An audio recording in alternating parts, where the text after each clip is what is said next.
factors that make Omaha different from New York are just incidental. The problem exists because white people think they're better than black people, and they want to oppress us, and they want us to allow ourselves to be oppressed. This is the big. I agree with you perfectly. This is the basic problem. Then what do you that want to white talk to me people about? think they're better What's it than that I can others? do? I can't solve the problem. You guys pull the strings that close schools. You guys draw the boundaries that keep our kids restricted to the ghetto. You guys write up the restrictive covenants that keep us out of houses. So it's up to you to talk to your brothers and your sisters and persuade them that they have a responsibility. We've assumed ours for over 400 years, and we're tired of this kind of stuff now. We're not going to suffer patiently anymore. No more turning the other cheek. No more blessing our enemies. No more praying for those who despitefully use us.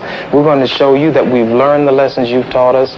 We've studied your history, and you did not take over this country by singing "We Shall Overcome." You did not gain control of the world like you have it now by dealing fairly with a man and keeping your word. You're treaty breakers, you're liars, you're thieves, you rape entire continents and races of people. Then you wonder why these very people don't have any confidence or trust in you. Your religion means nothing. Your law is a farce, and we see it every day. You demonstrated it in Alabama. And I can say you because you're part of the whole system. You profit from it. In fact, you make your living from it. You couldn't walk around and talk to people, stand up in your pulpit on Sunday and preach nice little songs and say, now we're going to give thanks to the Lord for he is good and old Jesus be among us. As far as we're concerned, your Jesus is contaminated, just like everything else you tried to force upon us is contaminated. Well, so you can have him. And here's what I'll say. I wish you would follow Jesus like we followed him. Because if you did that, then we'd be in charge tomorrow.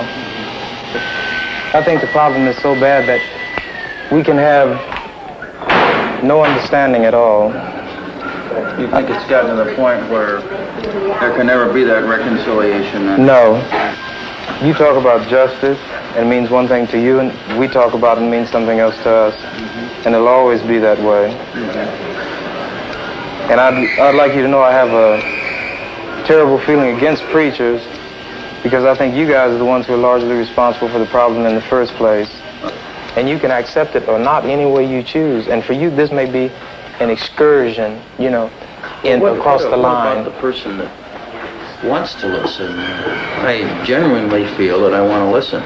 Well, if you listen and try to do something, you get kicked out of your church. See, that's the way your people are. Well, we do make changes, right? So the changes that have come have been drastic. God bless you, little brother. Come back and see us again sometime. And don't look back in anger. Thanks for taking it so well.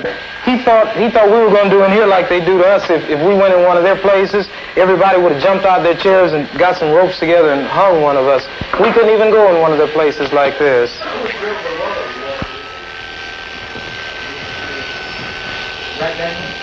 Yeah. Which is the bigger threat to American democracy and the Constitution? A Vietnamese mother suckling her child, or a white racist governor in Alabama who says, in so many words, to hell with the Constitution and Johnson and everything else? Which is the greater threat to democracy? This is true, but these people have a kind of self-deception. You know, they circulate these myths so long that they've begun to believe them.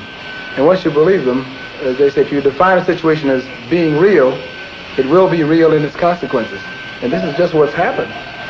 They've come to actually believe this. And any evidence to the contrary, he's the exception. But the fact is, all the people who do struggle hard enough to accumulate a down payment, they do want something better for themselves and for their kids, and they hope that their neighbors will be the same kind of people that they are. The black man fights for the white man, not for himself. He tells you to bleed and you bleed. He said, go bleed in Korea for the white man, and you go bleed because you have to. He tells you to go to Vietnam or Lebanon or Laos, and we have to bleed.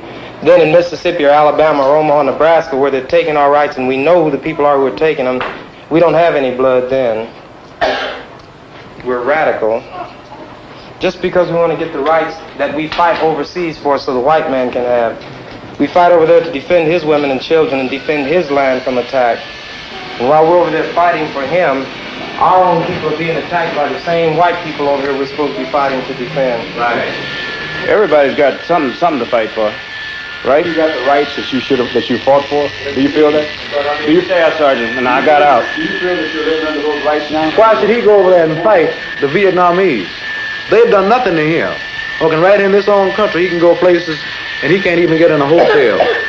I mean, and he can drive in a place and might not even be able to get gas if the people don't look at your license plate and see where you're from. That's what he was talking about. Have you ever been in Hawaii? Yeah. What do you think about you? They're black as you are, and I am, right? Yeah. Okay then. What a bottle of beer cost you? 80 cents, don't it? Will they speak to you? Because they got long, pretty hair. No, that's not what the white men got there and contaminated them. You can't go to places in Japan, man. And you know what? You know why? The American white men. Yeah, but the Japanese gonna keep you out of why? But look, man, let me say this now. Even if you go some other over there and they mistreat you, well, you can't feel too bad, but that's not your home. But when you come to your own home and be mistreated, then you really feel mistreated. This is my home here. And if it's being a fight, we should fight here. Amen. Right. You know what I mean? Why go over there and fight? Have you ever been turned away from a hotel by a Vietnamese, by a Chinese, a Japanese, a Korean, a Lebanese? How about a white man? Then if we should fight the man who's hurting us, and the white man is one, and he lives in this country.